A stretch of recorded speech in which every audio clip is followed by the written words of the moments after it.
I stand to oppose this arbitrary and biased bill because if voters start feeling like that the ECI is not an impartial and non-partisan body, then legitimacy of our democracy comes into question. Why is it that you're doing this? I mean, and who are they? No one is holy cow in democracy. There should be right to, even if the Prime Minister does anything wrong, he's subject to correction by judiciary. This will create a trust deficit in the eyes of people for CEC and the ECs. This will be wrong for our democracy. I stand to oppose this arbitrary and biased bill which the government is bringing in to ensure that the independence of Election Commission is finished forever. Sir, the reason I oppose this bill is because if voters start feeling like that the ECI is not an impartial and non-partisan body, then legitimacy of our democracy comes into question. Sir, this bill overturns a Supreme Court constitutional bench judgment on appointment of CEC and ECs. I agree Parliament has been given this right under Article 324, but I submit that the parliamentary powers is not a power to defeat the purpose of Article 324, but rather to further its purpose. Its purpose is to ensure that an independent and impartial body. But this bill is being brought in to create an election commission which will work in the shadow of the Prime Minister Shri Modi. The search committee and the selection committee, a total of 6 people are involved in 2 stages. And out of these 6 people, there is only one independent person, that is LOP. Every other person is either part of the ruling party or officers who are serving under the government. Obviously, anyone they recommend will be a person who is acceptable to the government. Anyone with independent mind will not be accepted. The allegation of bias will be difficult to defeat, sir. What is the problem the Prime Minister, Mr. Modi, has in having Chief Justice of India as part of the committee?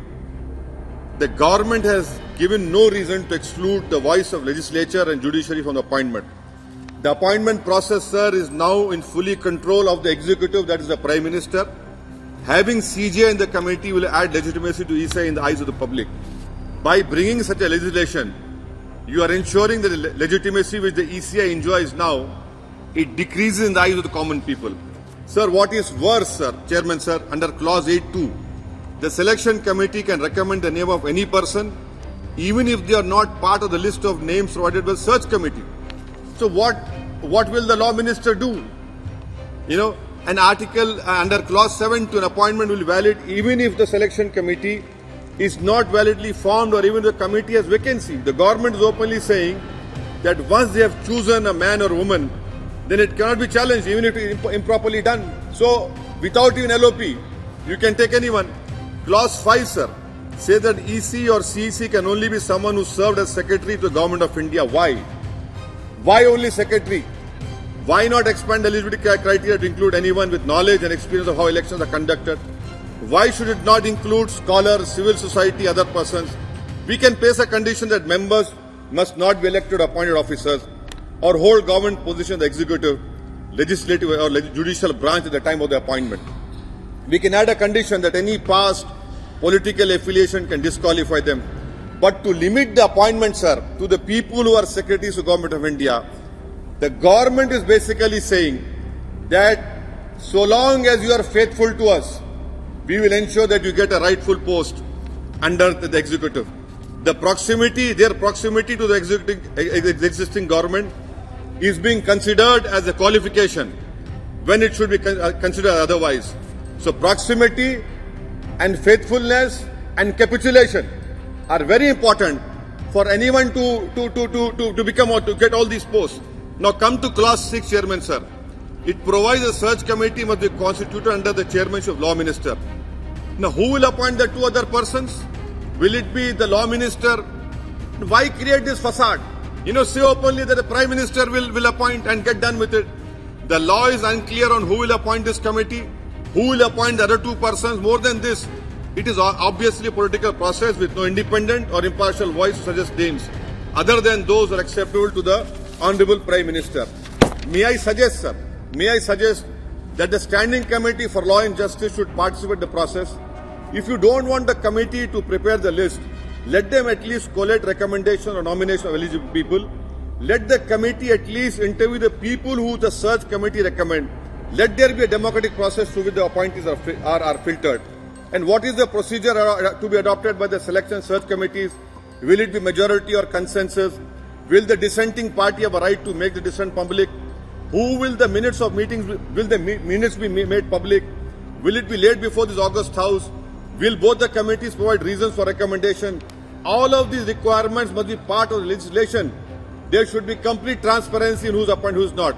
Now, clause 16, Chairman, sir. Look at this clause 16. It provides a blanket immunity to EC and CEC from any proceedings for any act done in the course of the duty. I mean, for example, if they have done a patently illegal thing, shouldn't the High Judiciary have a chance to assess their merits and hold this person accountable? Why is it that you're doing this? I mean, and who are they? No one is holy cow in democracy. There should be right to, even if the Prime Minister does anything wrong, he's subject to correction by judiciary. What did Baba Sahib Ambedkar said, sir? I mean, you don't have any regard for Baba Sahib Ambedkar. The Prime Minister and all of you say, Baba Sahib Ambedkar, this, that. But what about you? What did Baba Sahib said? Baba Sahib Ambedkar said on June 15, 1949, sir.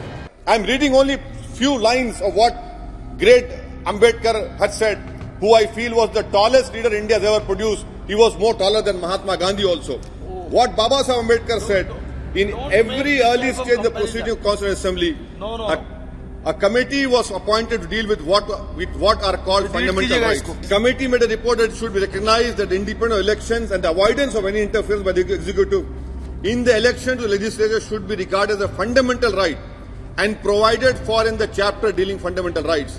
When the matter came up before the House, it was the wish of the House that while there was no objection to regard this matter as of fundamental importance, it should be provided for in some other part of the Constitution and not in the chapter dealing fundamental rights. Baba Sahib goes on and says, but the House affirmed without any kind of dissent that in the interest of purity and freedom of elections to the legislative bodies, it was of the utmost importance that they should be free from any kind of interference from the executive of the day. You are going against what our Constituent Assembly, Dr. Baba Sahib Ambedkar said. And sir, I'm concluding, sir. Section 10 of the bill, sir. Section 10 of the bill provides the salaries of the EC and the CEC shall be equivalent to that of Cabinet Secretary. Why are you degrading it?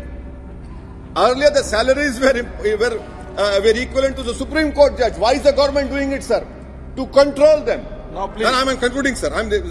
Both important, sir. Because the salaries and benefits available to judge of Supreme Court can only be altered by Parliament. Whereas, if the benefits are accruing to a Cabinet Secretary can be decided by the Executive upon the recommendation of Pay and Commission. So, sir, this is very important that the Election Commission funds are not being drawn from the Consolidated Fund of India. Can the government change it? And that is why, sir, I feel that this will create a trust deficit in the eyes of people for CEC and the ECs. This will be wrong for our democracy, because if an impartial and non-partisan body is not there, then the legitimacy of our democracy comes into question, sir. That is why I stand to oppose the bill. I do not know whether the Honourable Minister has authority to accept others. And thank you, sir.